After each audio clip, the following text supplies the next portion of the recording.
Assalamualaikum warahmatullahi wabarakatuh.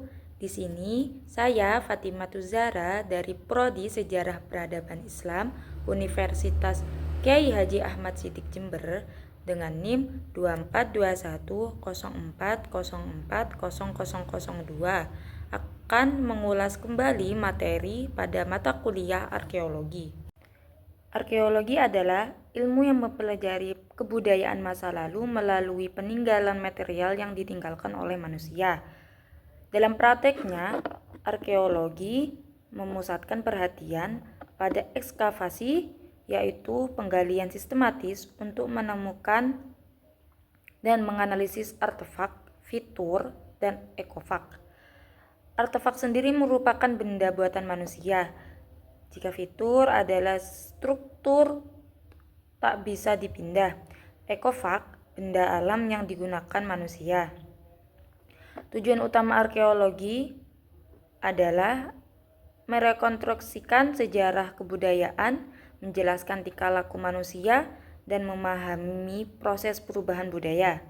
Untuk mencapai tujuan tersebut, arkeologi menggunakan pendekatan konseptual dan teoristik, di antaranya arkeologi tradisional, arkeologi prosesual, serta prosesual. Perkembangan arkeologi di Indonesia bermula pada masa kolonial Belanda, ketika para sarjana filologi dan sejarah tertarik mempelajari peninggalan kuno.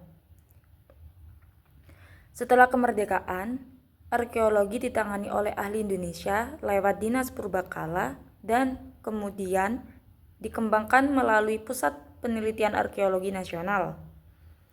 Dari segi keilmuan, awalnya arkeologi lebih deskriptif dan eksploratif, tetapi seiringnya waktu mulai berkembang ke arah penelitian problem oriented dan eksploratif.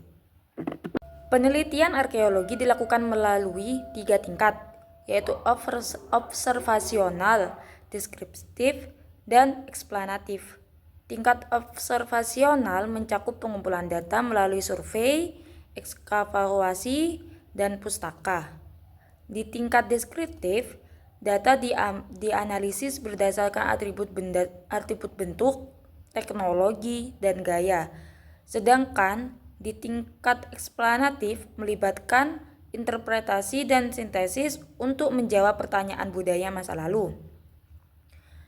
Data arkeologi diklasifikasikan menjadi artefak, fitur, dan ekofak. Penelitian dilakukan melalui analisis spesifik dan konstekstual. Setelah itu, hasil dianalisis direkonstruksi lalu dipublikasikan dalam bentuk laporan, buku pameran, media visual, atau daring sebagai bentuk tanggung jawab ilmiah dan sosial. Lalu selanjutnya, ekskavasi adalah metode pengumpulan data arkeologi dengan menggali tanah secara sistematis. Tujuannya untuk menemukan tinggalan budaya dan menganalisis stratigrafi serta konteksnya. Ada 4 jenis ekskavasi berdasarkan tujuannya, yaitu percobaan, penyelamatan, penelitian, dan latihan. Lalu, rekonstruksi budaya dilakukan untuk memahami kehidupan masa lalu dari berbagai aspek. Dalam bidang perdagangan, arkeologi mengkaji sebaran artefak, rute distribusi, dan teknik analisis bahan untuk mengetahui asal-usul bahan. Untuk pemukiman, rekonstruksi dilakukan dari skala mikro, meso, hingga makro. Kajian keruangan mempelajari pemanfaatan ruang dalam situs arkeologi termasuk letak, orientasi, dan relasi antar struktur. Etnoarkeologi memanfaatkan masyarakat hidup sebagai analogi budaya lampau. Sementara itu, kajian kubur memberi informasi tentang kepercayaan, status sosial, dan ritus penguburan dalam masyarakat masa lalu. Sekian dari penjelasan saya. Wassalamualaikum warahmatullahi wabarakatuh.